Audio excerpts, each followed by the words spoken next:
Thanks once again, everybody, for joining us for the latest European road freight rate benchmark webinar for Q3 2023. It's brought to you by IRU, Upply, and Transport Intelligence. And today we'll also be joined by Mark Nayrand from Axis to give a view on tolls, as well as that's going to be a very important topic. Obviously, as we move into the end of the year now, we're all getting ready for peak season, and we're looking at the road freight market and pricing trends. And one of the big topics for this quarter, of course, is the introduction of the new tolls in Germany as of December 1st. And obviously that's going to have a marked increase on road freight operating costs in Germany and any freight transiting the country, and latterly will also affect other countries too. So today we'll be taking a bit of a deep dive into that, as well as also obviously assessing overall rate development across Europe as always, and diving into some key lanes as well. So today's session, as usual, will last about 30 minutes with the presentation, and then we'll have a 15-minute session for Q&A. As always, the Q&A function is available through Zoom, so do feel free throughout the webinar, if a question occurs to you, to enter them on the Q&A tool, and then at the end we'll do our best to get through as many questions as we possibly can. As always as well, the webinar recording will be shared with all attendees afterwards, and we'll also share a copy of the presentation and the report on which it's based with you. So please just be aware that that is available to you after the presentation. Okay, now we'll move on to our panelists now. So for those of you who don't know me, I'm Michael Clover. I'm Head of Commercial Development at Transport Intelligence, and I'm your host today. And if you don't know Transport Intelligence, we are a market research company dedicated to the logistics industry and providing lots of data and insights about the future of the road freight market and how we see the market developing. So if you have any questions about how the market's changing, we're a great source for you. I'm also joined by my colleague, Nathaniel Donaldson, who's our data team lead and one of our economists at TI, and who's instrumental in putting the data and analysis for this report together. So welcome, Nathan. Thanks, Michael. Pleasure to be here as well. Additionally, we've also got Marianne Zavoni on the call with us, as always. Marianne is Associate Director of Strategy and Market Intelligence at IRU, and she'll be sharing her views with us today. So welcome, Marianne, and can I just ask you to introduce IRU for those that don't know the organization yet? Yeah, thank you very much, Michael. Good afternoon to everybody. So IRU is a World Road Transport Organization. We celebrate this year our 75th anniversary. So if you don't know us, we represent road transport industry as a whole, and we are counting more than 175 members. Our members are composed of road transport national associations, but also large international companies, so manufacturers, transport operators, service providers, shippers, energy suppliers in over more than 100 countries worldwide. And just to finish on what we do concretely, we advocate at regional and global levels. We also develop concrete solutions to facilitate international trade and transport. We certify and assess driver performance, and we develop through leadership and intelligence expertise on decarbonization, driver shortage, and digitalization matters. Thank you, Michael. Great, thanks, Marianne. And additionally, we've got a guest panelist with us this quarter to help us deal with all the changes in tolls, and that's Mark Nayrand, the Chief Business Development Officer at Axis. So welcome, Mark. Thanks for joining us for this session. And would you like to introduce yourself and Axis for those that don't know the business? Yes, thank you very much, Michael, and hello, everybody. So I'm Mark Nayrand from Axis. Axis is a French-based company. We are a toll service provider throughout Europe. We provide toll services to transport companies. So we are not in the B2C business, but in the B2B. We implement some interoperable solutions for our clients throughout Europe, because as you may know, there is no such thing as a proper standard for tolling in Europe. So each toll domain, each country needs some IT and specific adaptations. For the time being, we have roughly 50,000 clients and 300,000 onboard units, so vehicles driving with our tolling solutions. I'm very glad to be here. Thanks, Mark. Thank you very much for that. Now, before I introduce our last panelist, Thomas, I must just read you our disclaimer at the bottom here as well. So we remind you that all discussions and statements made by participants on commercially or strategically sensitive information may fall within the scope of competition law and be considered as unlawful. We invite you to refrain from sharing any information of such nature or entering into any such discussions, including during breaks. And now I can also introduce our last panelist, Thomas Leroux, Chief Executive Officer of Upply. Thanks for joining us as always, Thomas. Would you like to introduce Upply, and then we'll move on to a bit of a background on the methodology for the data as well? Yeah, thank you, Michael.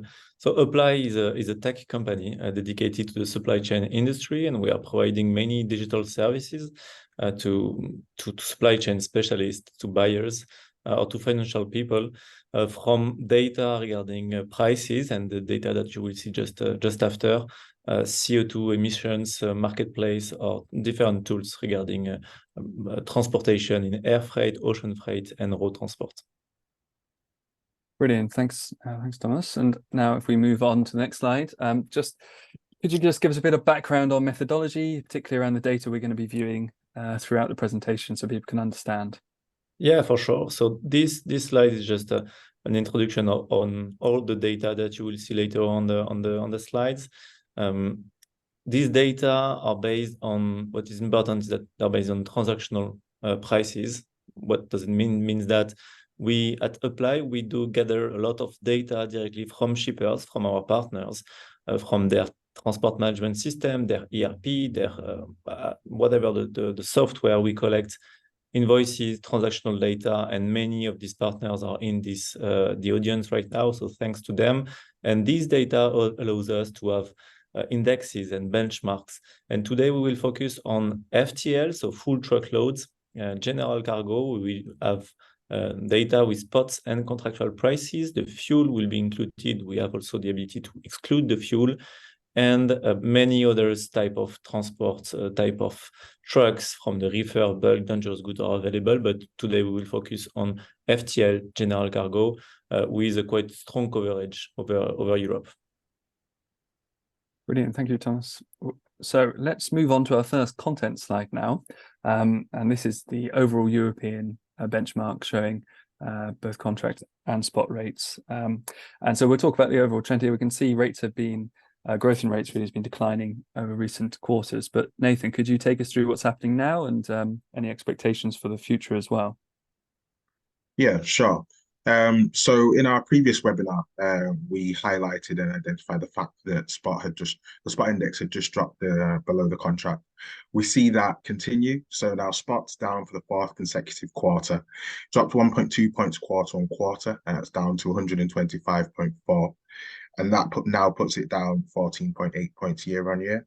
If we look at the contract market, that actually edged upwards 1.4 points quarter on quarter up to 128.1, and that puts it down just 0.4 points. So I guess the question really is, what does this mean? So what we have to consider here is that this index is an index with a base of quarter one, so the 1st of January 2017. And what this really means is that relative to their base level, so relative to their quarter one 2017, spot prices are now closer to their base level than contract rates. It doesn't guarantee that spot rates are now falling below contract rates across the continent, but we are seeing that in some lanes now, and it is becoming more likely than it was in the past. If we discuss what's really happened to get us into this situation, it's really the result of falling off short-term demand side pressure. So that's allowed the spot rates to continue to fall. I'm pulling them down in areas.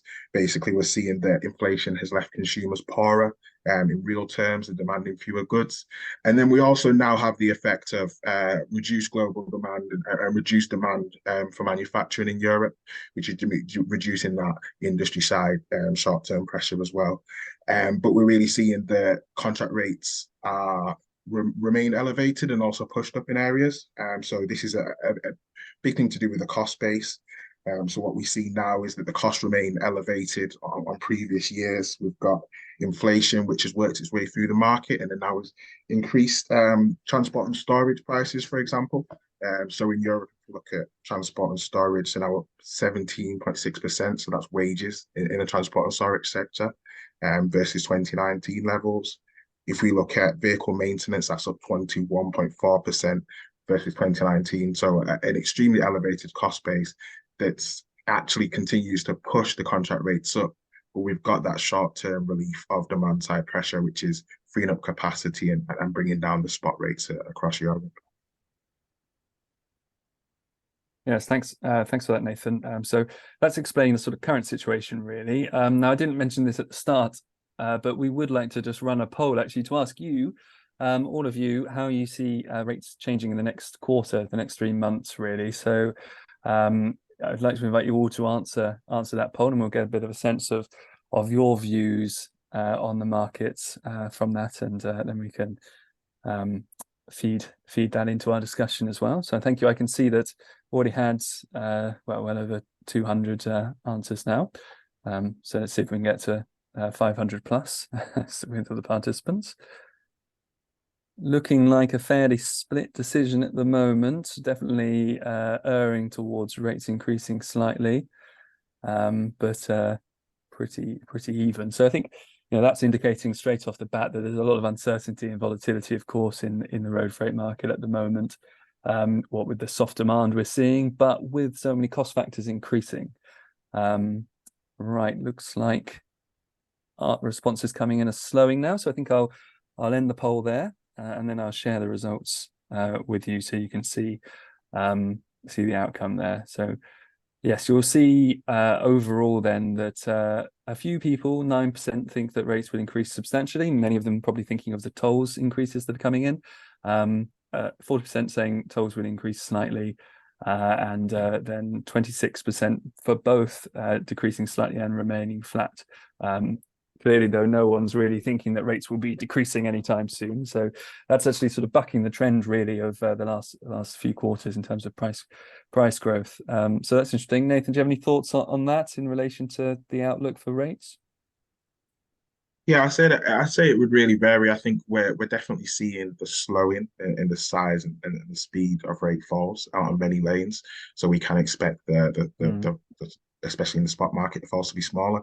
But we are seeing some economies that are still struggling. Inflation continues to erode, and especially manufacturing is still producing less demand, and it is leaving a lot of capacity left in the market. So I think we do have still some room for rate falls.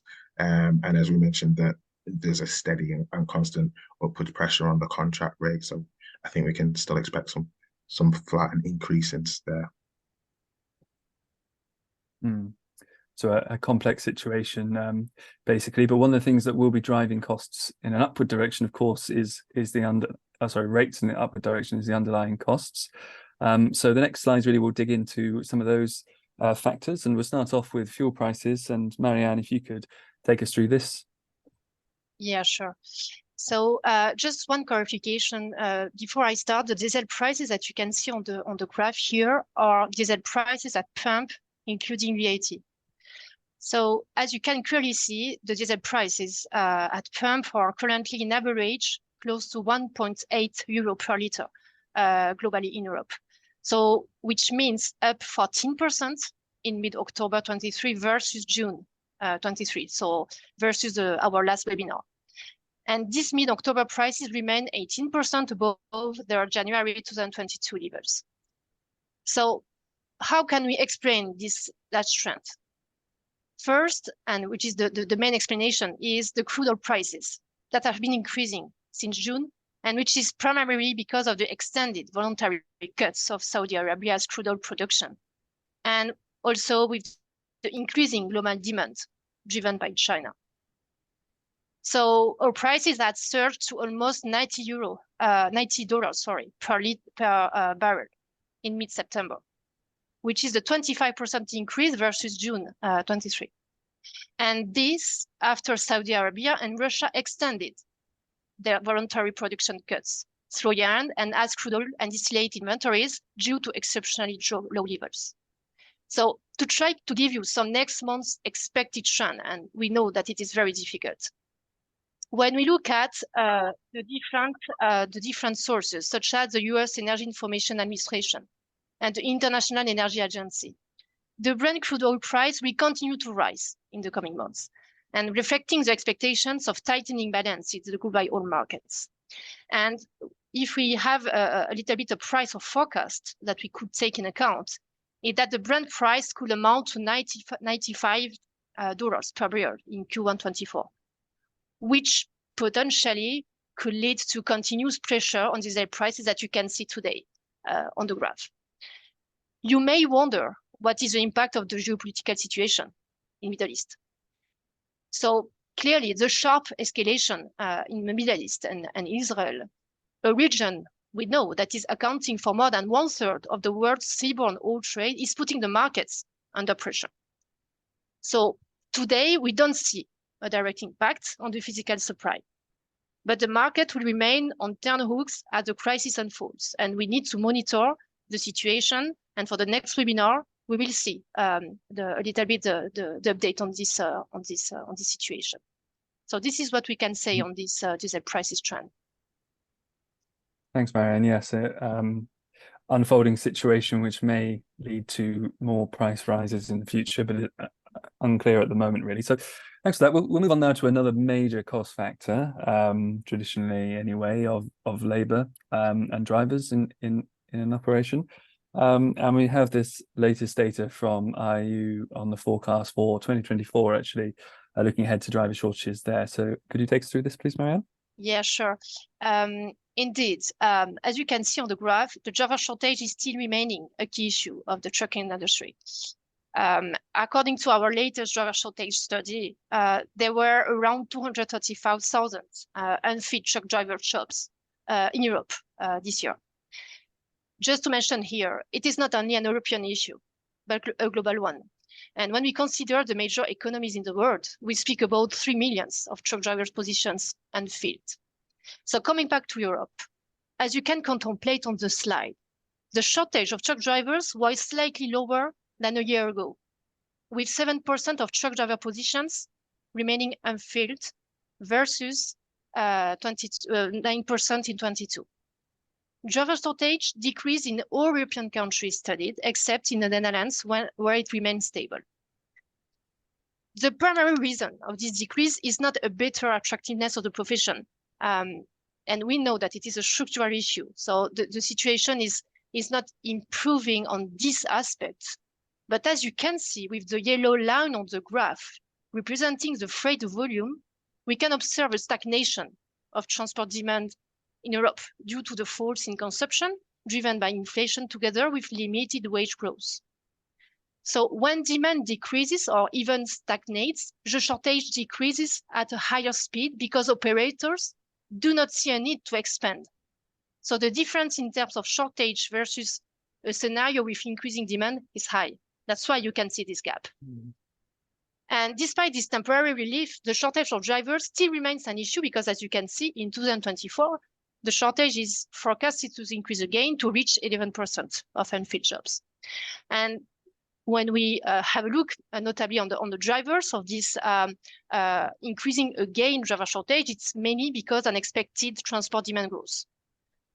So just to finish, because I think it is an overview that I think it is important to mention, is that when we do the exercise to forecast the driver shortage in 2028, the result is this one: 625,000 truck driver jobs could be unfilled.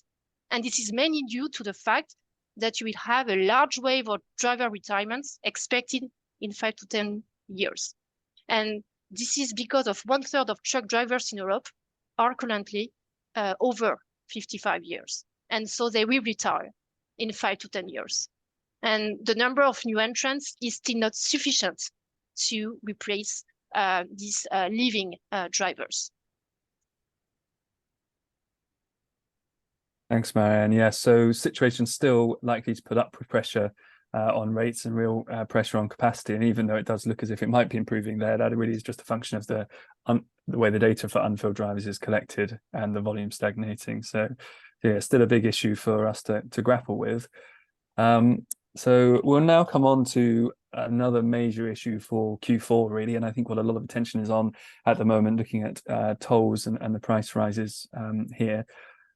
So I'll go on to give a little bit more background about those price increases in a moment. But first of all, I think it would be good to invite Mark to add his comments just in terms of the changes to tolling going on across Europe in the next few months and next couple of years as well. So Mark, could you just take us through that, please?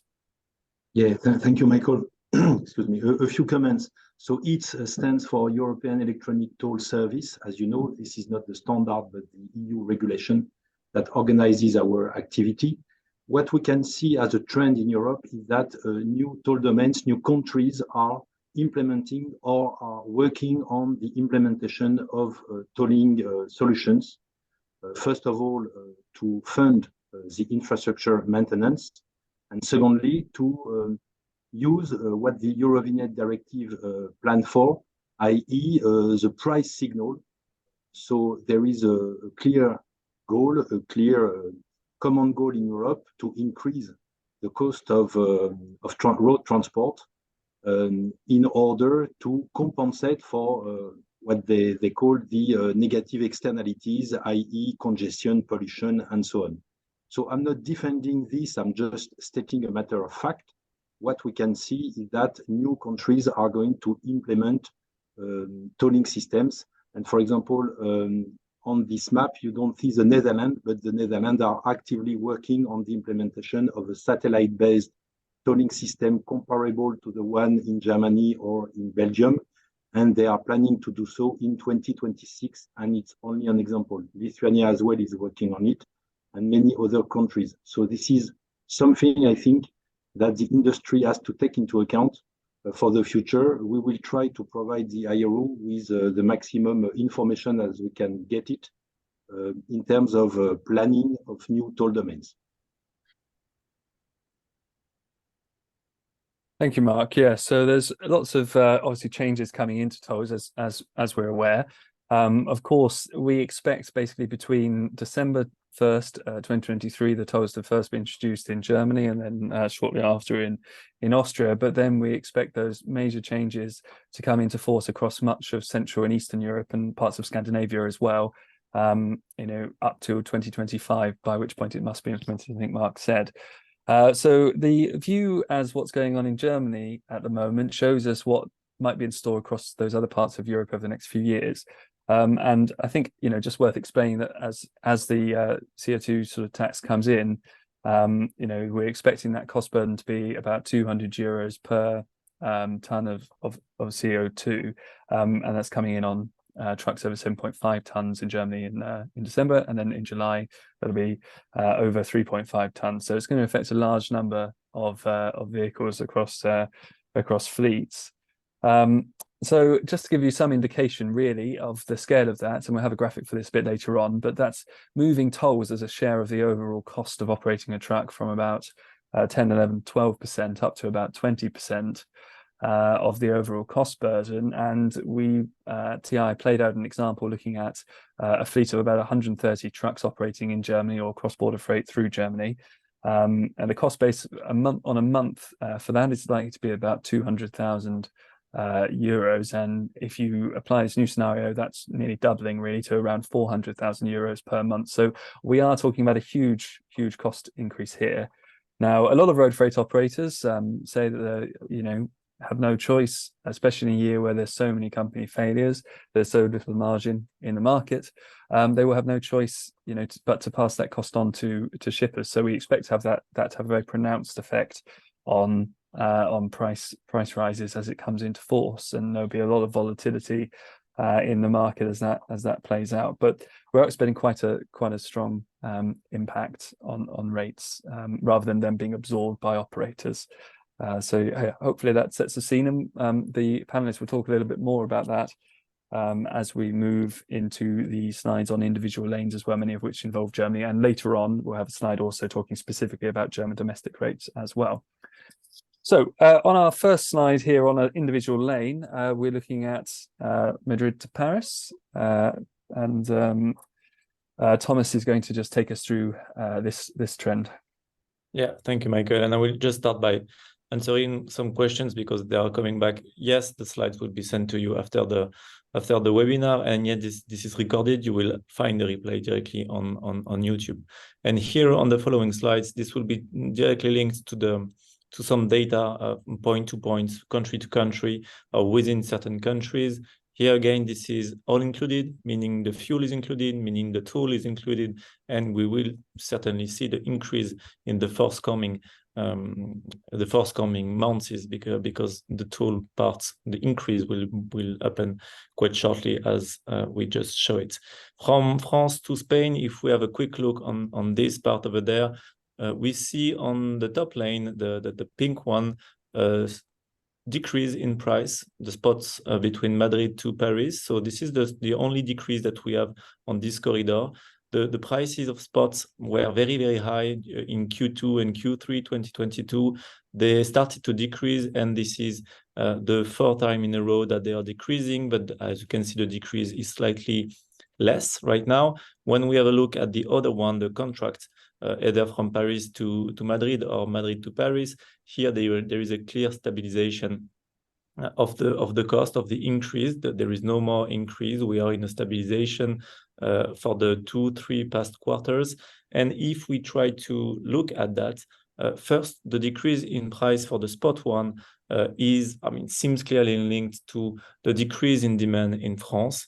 Quarter from quarter, we have a decrease of 1.3% of the consumption in France. And if we have a look directly on the consumption of food, this is minus 7.6%. So this is a huge decrease quarter to quarter on food. And we know that France is importing a lot of food from Spain. So it can explain a part of that. And about the stabilization, still this is linked to what we have said previously. The demand is weak in many countries in Europe, and this is the case for France and Spain.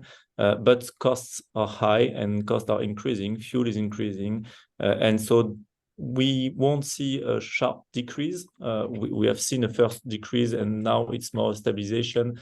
And I think this is more regulation, let's say, or coming back to a high level. If we look at these prices, this is still about 20% higher than previous to the COVID crisis.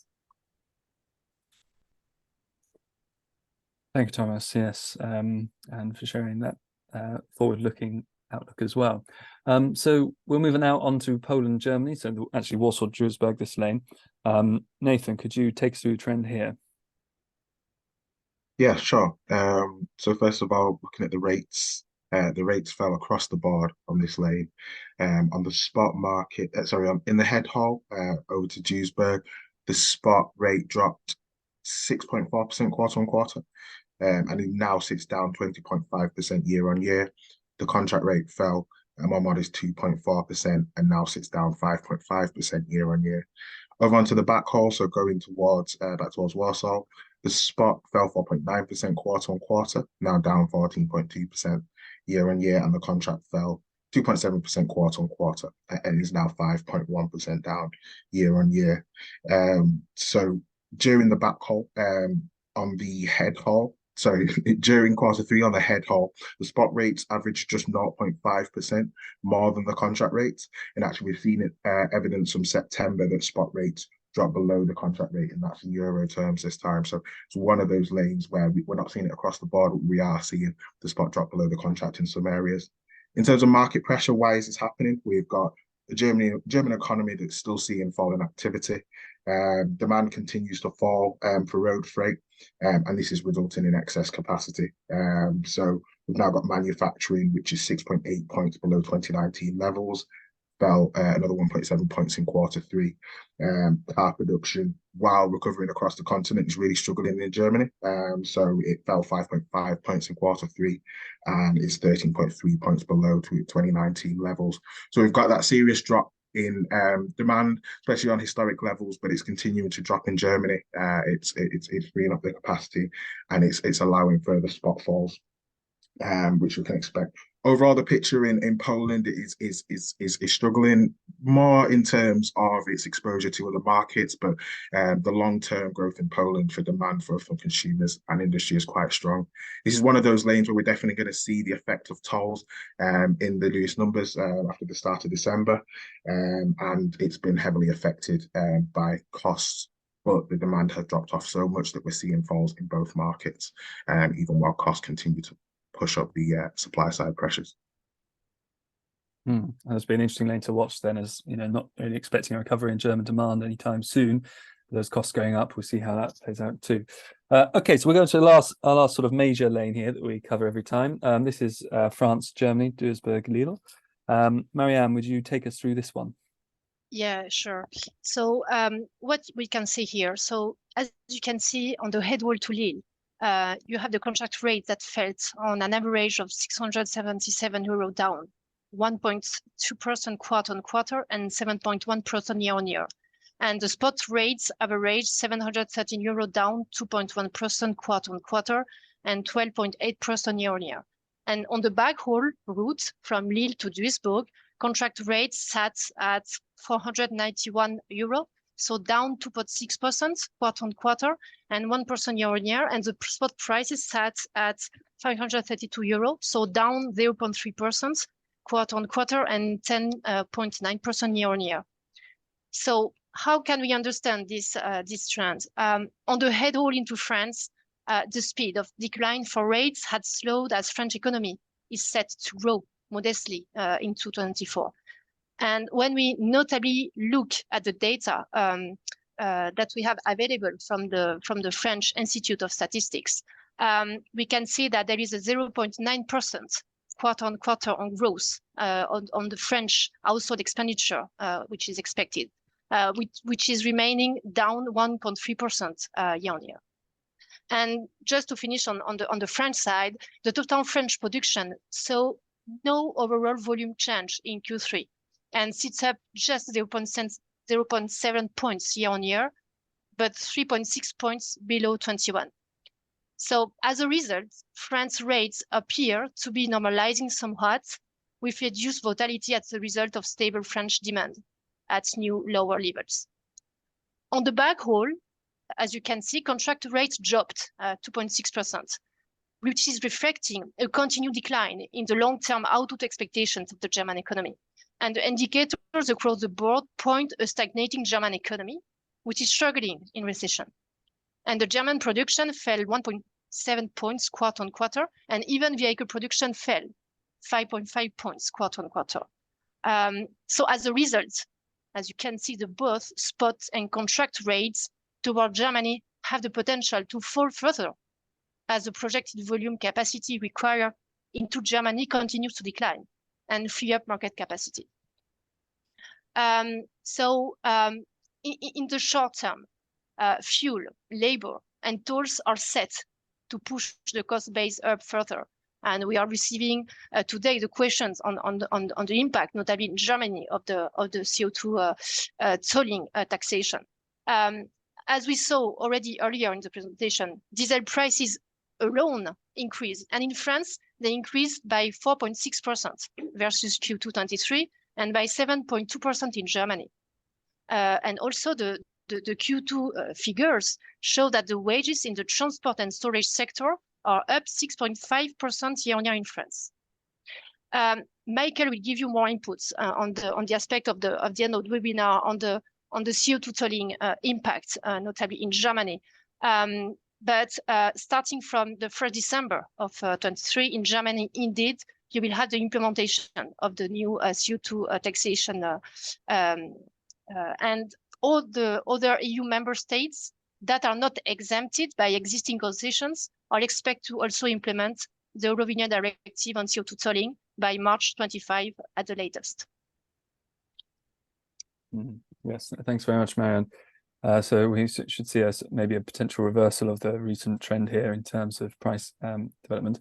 Now, we're looking particularly this time in this slide here at Poland, and lots of interesting trends on the international lanes from Poland. So Nathan, I'm afraid we're a little short on time now, so you might have to focus mostly on what's driving this and just explain why we picked Poland. But if you would take us through it briefly, that would be great. So, in terms of rates, we're seeing that the spot rates are falling, contract rates are rising. Generally, in terms of the market pressures, it's similar to what I mentioned the Warsaw-Duisburg lane. Poland is really highly exposed to the other European economies, especially Germany. So the fall in manufacturing is resulting in falling demand for Polish intermediate and capital goods. So that's really affecting, this reduced the demand and opened up the capacity and allowed for more supply side competition. So that's really allowed rates to drop back down. But Polish international lanes do tend to be dominated by Polish carriers. And now Polish carriers, well, Poland has faced really high inflation, and we're seeing this work through the market. So now an example being transport and storage sector wages now nearly 60% higher than the 2019 level. We've got maintenance costs that are 43.3% higher than their 2019 level. So we've got significantly increased cost base for the Polish carriers, and that's keeping costs elevated. Sorry, it's keeping contract rates elevated, but exposure to struggling economies is bringing the spot down. Okay, thank you, Nathan. Very interesting. All right, and now move on to our last sort of rate slide. This is an index looking at domestic rates in Germany, highlighting, or in anticipation of the toll changes, I should say, really. But Thomas, could you just take us through what's happening here? Yeah, I will try to add some comments. We have talked about Germany just as previously, but clearly Germany is the segment of Europe if we're looking at from an economical point of view. The fall that we see over there is quite striking. This is linked for sure with the retail trade that are falling 2.3 points quarter to quarter right now. If we're looking at the food sales, this is down by 5.3% year on year. So clearly the demand, the internal German demand is decreasing a lot, and this has a direct impact on the demand of transportation within Germany. This is linked also with the inflation for sure, with an increase of the energy rate of more than 180% regarding the costs, the energy cost of building and the industrial part. So everything is linked with that directly in what we have talked before. But if we are looking at the outlook, prices are still high, still higher than in 2020 or 2021, and we won't see them going down and down, because you will see just later with the tool. This is the case also with the increase of labor cost, the increase of the cost of owning a truck, of maintaining a truck, the fuel part. So we think that we are reaching kind of level that is more normal for the time being regarding the demand and offer aspects. Yes, thank you, Thomas. So yeah, interesting situation in Germany really, with the slackening demand, so much exposure to energy prices in the manufacturing economy in Germany, and then obviously seeing these cost increases as well for fuel, for labor, and now especially for tolls. And this next slide really just is there to illustrate the difference in the structure that we're expecting to see in Germany once the toll increases are in play. Actually, this data is drawn from CNR, and it looks at the structure of an overall road freight operation by cost group.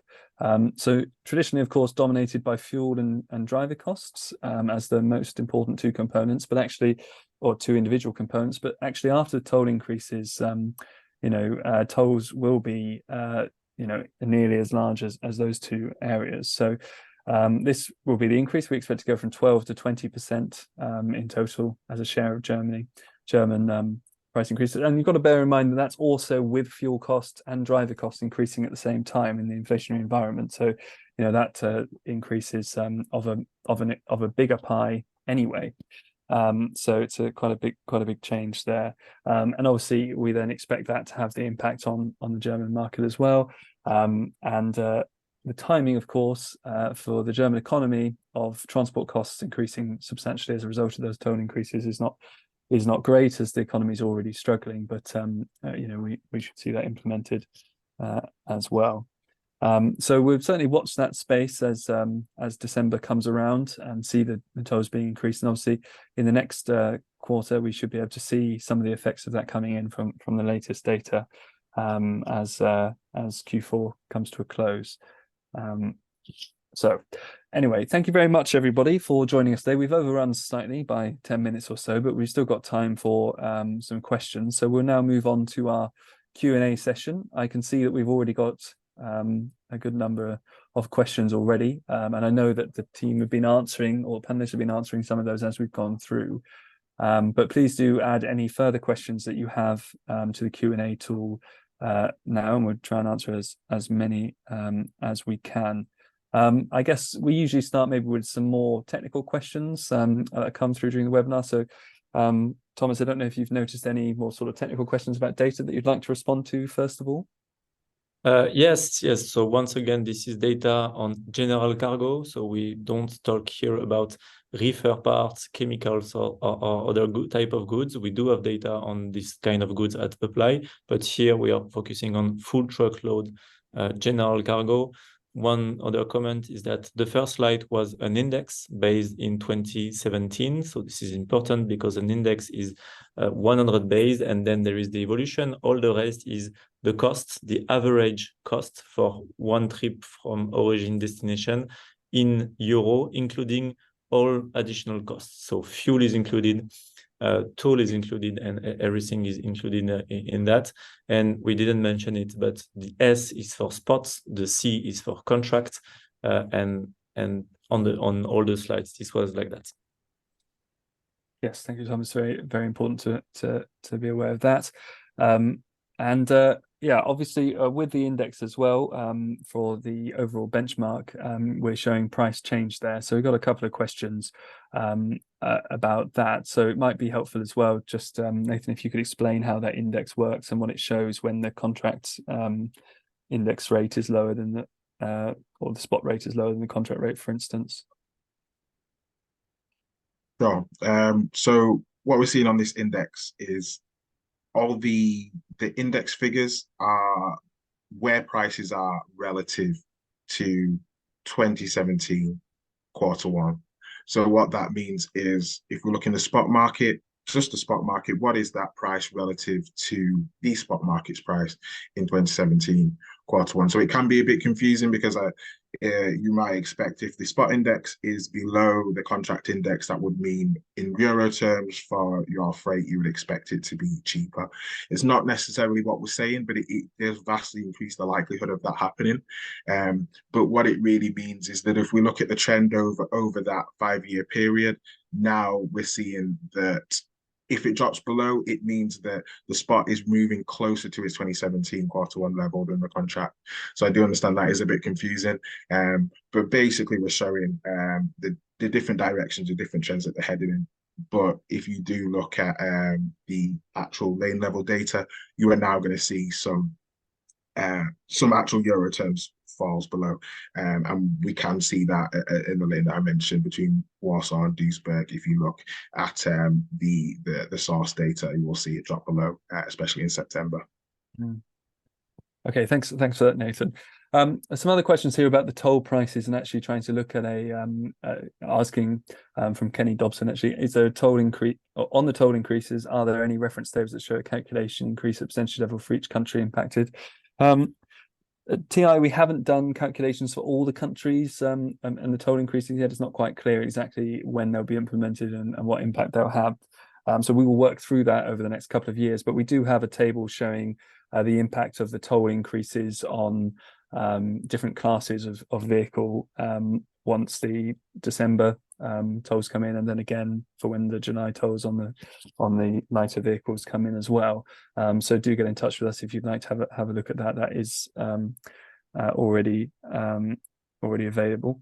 And on the subject of tolls as well, we've also had a question from Alessandro Esposito saying, is there still a possibility that the German government decides to come back on this decision? I mean, not totally, but just regarding a possible reduction.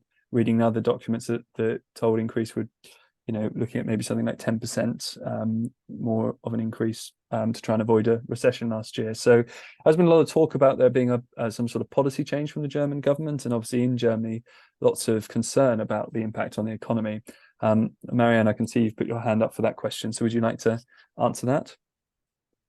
Yeah, just to mention that in Germany, so 2 months were only taken for the implementation, so it was quite fast.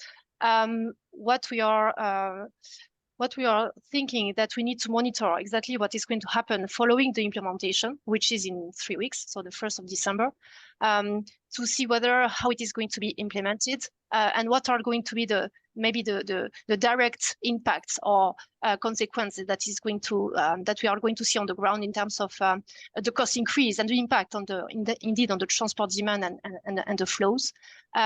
Indeed, depending on that, I think that the government maybe should maybe review or rediscuss different aspects, I think, in terms of implementation. But again, this is a revision of the Eurovignette directive, meaning in the sense that all the countries, most of the countries in Europe that are concerned need to implement this taxation by 25 at the latest. And so depending on the countries, the type or the level of implementation is going to be quite different. So we need to monitor the situation in Germany first and to see whether there is going to be maybe some adjustments that are going to be done by the government. And let's see what is going to happen also with the other countries, notably Austria, which is the next one in the list, and the other ones, notably Poland or Czech Republic. Thank you, Marianne. There's also just another question, which I see you've also put your hands up on, tolls, just asking about whether or not it would apply only to diesel vehicles, but also to vehicles of other types, and do specify the different types of different classes of vehicles and the effects, which are slightly different. But would you like to answer that one as well, Marianne? Yeah, very briefly. In the case of Germany, because it is I think this is the first example to take in account for this type of answer. The vast majority of vehicles will fall into the CO2 emission class 1, and the class 1, it is the most expensive one. It means all the vehicles between Euro 0 and Euro 5 classes, all Euro 6 vehicles first registered before July 2019, and the most Euro 6 vehicles first registered after July 2019. And exempted electrical trucks and hydrogen vehicles. Thank you. Yes. So hopefully that makes things a little clearer, but obviously there is a fair bit of complexity to that as well. Okay, so we had some more questions coming in recently here, looking at the sort of overall trend that we're expecting to see in terms of increases on that as well. So just, yes, I think earlier we did say that we thought that it was basically going to be doubling toll costs, so with the CO2 toll. So I think we've sort of answered that one. There's a question here on which I think is quite an interesting one, and I had lots of discussions with shippers about this as well, that obviously as prices in road freight have been or expected to increase with the tolls, should we expect a shift towards rail or different modal choices, which, you know, very interesting idea. Obviously, it depends a bit about where how your network is spread over Europe and how it relates to rail networks and so on. But I'm not sure if anyone would like to come back and answer on that one. Would you like to give a view as to the impact you expect to be on modal choice, Thomas, of the tolls coming in? Anything to say on that? Yes, for sure. Regarding the train or the multimodal part in train, the question is good, and we can put also the C part or the nearshoring in that. Regarding train, what we have seen in 2023 is a decrease of volume in train, mainly due, I mean, it depends on the country, but in many countries we had some operational issues, plus the cost of the energy, the electricity that was very, very high, and that is still very high. So we have, on one side, we have the toll that is increasing for road transportation with the fuel that is increasing. On the other side, we have still operational issue on the train with the cost of electricity that is increasing also. So the clear report between the clear balance between multimodal part is not that clear yet. And we need to get that to have a look at that on a closer future. Thanks, Thomas. And maybe another sort of more general question, but we've had a question here saying, do you see the reefer cargo rates following the same evolution as contract and spot rates, I suppose, for general cargo that we're talking about here? Do you have a view on that, Thomas? Yeah, once again, it's quite complex to have a global view on reefer, because it's very specific on certain countries, and certain countries are more impacted than others. We see clearly at the European level a correlation between a reefer and general cargo. But if we have a look at certain countries, Spain, Italy, for instance, that are using the reefer part for food export, the impact of the food is quite huge. We have talked about France that has a decrease of about 12 or 15% year on year in the consumption of goods and on food, sorry. So for sure, this has a clear direct impact on that compared to other industrial goods where the demand is less affected. Thank you, Thomas. Yes. And there's another question here asking whether or not, in general terms, does inflation have a reverse correlation with road freight rates? I suppose we have been talking a lot about how inflation is reducing demand, but a little more complex, multifactorial than that, unfortunately. But Nathan, would you like to tackle that question about the correlation between inflation and freight rates? Yeah, that's an interesting one. I guess we have to consider both. Now we see the immediate effect of inflation. Well, the short-term effects of inflation, which is more going to affect the demand side, especially consumers. We're now also seeing the lagged effect of inflation. So it's tricky to give a direct response, because we're now seeing the lagged effect of inflation, which has pushed through higher costs, and now on the supply side has increased the cost base. So I think we have to see it from both sides. In the short term, the fall off of inflation should have the inverse effect. So we should see the fall in the spot rates slow. It should slow the fall of short-term demand. But we must consider the long term, and the long term of the prolonged experience of inflation.